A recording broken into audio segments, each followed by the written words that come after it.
You'll typically encounter 3 types of painful people in business: people pleasers, know-it-alls, and obstinates. Hi, I'm Bri Williams, the behaviour changer, and in this video I want to talk you through how to identify which type of painful person you're dealing with and how to get them on side. People pleasers. You may not realise you're dealing with a people pleaser until you're a fair way down the track. The problem is they seem compliant and you seem to have got them on board, but their promises just don't lead to action. It's like fairy floss.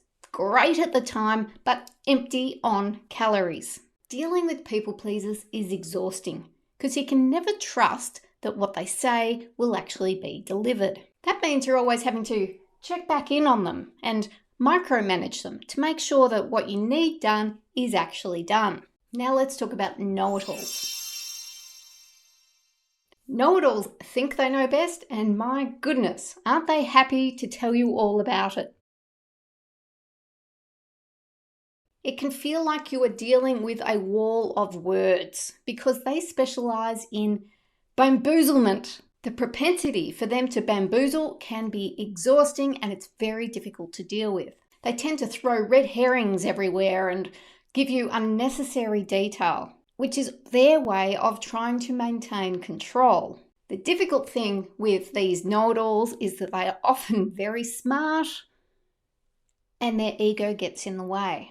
The third type of painful person you'll probably come across is what I call obstinates.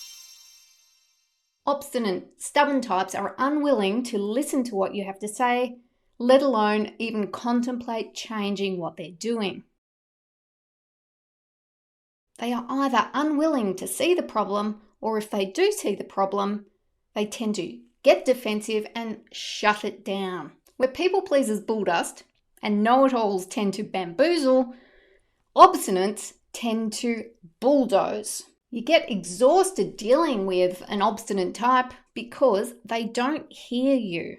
And this is defeating and frustrating. So what to do about these 3 painful people? Here are my behavioural strategies to use. Firstly, with people pleasers. People pleasers need accountability. Implementation intentions are really useful with people pleasers, and this is where you encourage or indeed require them to step out in detail what they're going to do.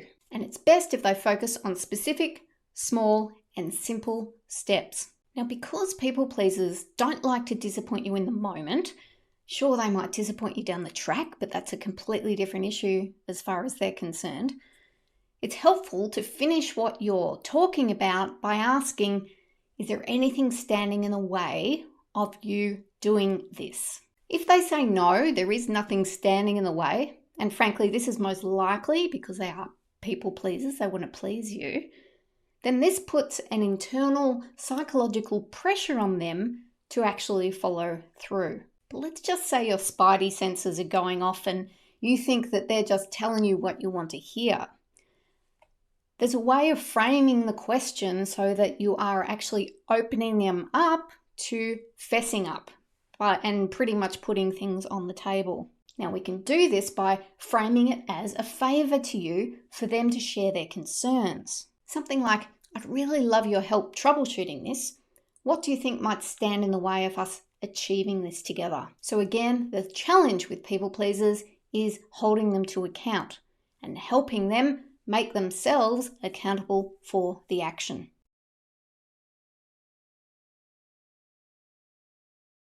Now let's talk about influencing know-it-alls, because know-it-alls love the opportunity to show off what they know. So what can we do? We can start by asking them what they know about a particular topic. For example, what do you know about the benefits of this new technology or this industry or this product, for instance? As they're talking, eventually they will peter out, and that is key because they will start to realize, actually, maybe I don't know as much as I think I know. And once they realize that, then you will have more of an opportunity to express what you need to share.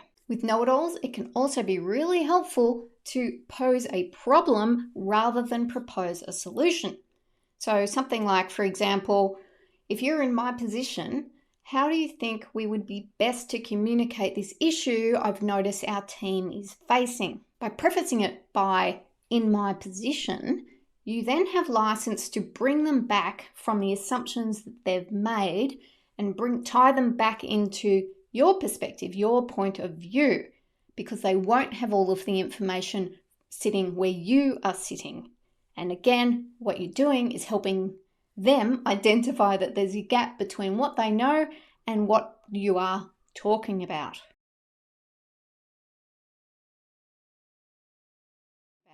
Now, the third painful person that you're likely to come up against, obstinates. I tend to think of dealing with obstinates as if I was in some sort of weird sumo wrestling match where I'm using their metaphorical heft against them. How do I do this?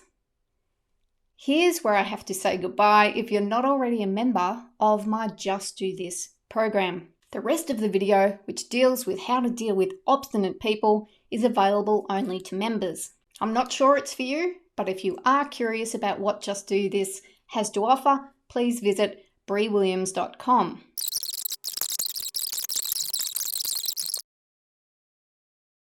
So those are my strategies for working with 3 types of painful people. Now, while I've called this video dealing with painful people, the behaviours we've talked about usually stem from insecurity or a lack of awareness. People aren't painful, but yes, their behaviour can be. That's why it's all the more important to know about and use behavioural influencing techniques. Because when you can change behaviour, you can change your world. See you next time. Implementation, nah.